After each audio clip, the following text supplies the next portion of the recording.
Hello, everybody. My name is Danny Richter. I'm the Vice President of Government Affairs for Citizens Climate Lobby. One of the things that I love most about baking bread is the opportunity for surprises. The caramelization on the crust is always different.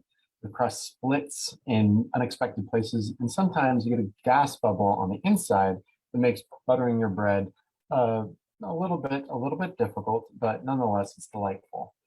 The past weeks have provided 4 separate surprises that I want to talk about today, namely 2 endorsements for federal carbon pricing legislation from the Business Roundtable and the Electric Power Supply Association, 1 plan by the American Petroleum Institute, or API, to release a carbon tax proposal that was leaked in the Wall Street Journal, and 1 report focusing on a carbon price from the Committee for Responsible Federal Budget. In short, these are all from unexpected voices. Now, why are these organizations unexpected messengers? And what do I mean by an unexpected messenger?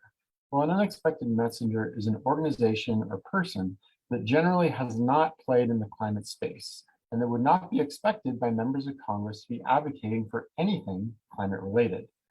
This is significant because research indicates that it is unexpected voices such as these that lead to politicians elevating a policy issue above other priorities and scheduling it for scarce wartime. And let's talk about each of these individual organizations for a moment. The Committee for a Responsible Federal Budget, they're the one that had the report making a pitch for deficit reduction using carbon price revenues. And they are a nonpartisan nonprofit group led by a stellar list of political and business notables from both sides of the aisle, and it has street cred with many traditional conservatives. I'm not sure that I need to say much about the American Petroleum Institute, but it is the largest trade body for the oil industry. The Business Roundtable is an association of chief executive officers of America's leading companies. And the Electric Power Supply Association is the national trade association representing America's competitive power suppliers. It is effectively a natural gas association. So why does this help us? As I said, interest-diverse coalitions on an issue signal to members of Congress that something is different in significant ways that makes it more likely those priorities backed by the coalition will move forward. Now let's talk about reconciliation. Members are back from a 2-week recess this week, and this next 5 weeks has been highlighted as critical for Democrats to work out an agreement on reconciliation. If it's going to happen, this is a critical time for it to happen. From that standpoint, these 4 unexpected messengers are particularly well timed, especially since the 2 senators whose agreement is needed to push forward on reconciliation, Senators Manchin and Sinema, are among the moderates most likely to be swayed by these unexpected voices. So these developments help with the prospects of getting a carbon price in reconciliation. However, I do want to be clear, there is still a very low probability of the carbon price being included in reconciliation at this point. We witnessed last month with energy cost surges in the wake of Russia's invasion on Ukraine on top of inflation, a retreat from any kind of energy tax from Democrats, they were in fact calling for bad ideas like repealing the gas tax. So while this is helpful in this moment, I want to be transparent. It is still unlikely that a carbon price is part of any reconciliation package, if indeed reconciliation package is arrived at.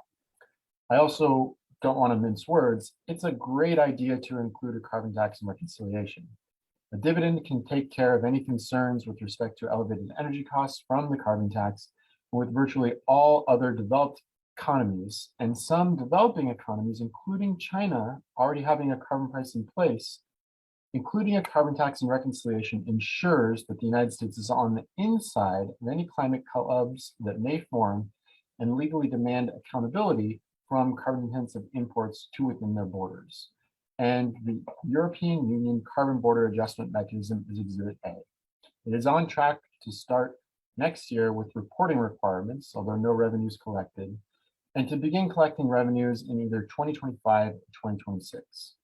Once the European Union does this, it will be much easier for other countries or groups of countries to copy what they do, and we could very quickly find ourselves on the outside looking in. So even aside from the climate benefits of putting a price on carbon, these geopolitical considerations and GDP considerations, I think, are a really strong argument for including a carbon price in the current reconciliation opportunity. So to conclude, I don't know why this is happening now, but I'm glad it is. While I'm not sure of the timing or the legislative vehicle, the bottom line is that these four unexpected voices will make it easier for a carbon price to pass in the United States. Between international pressure and now support from these organizations, there's more incentive than ever on Congress to price carbon pollution. That's a good thing. Thanks for tuning in.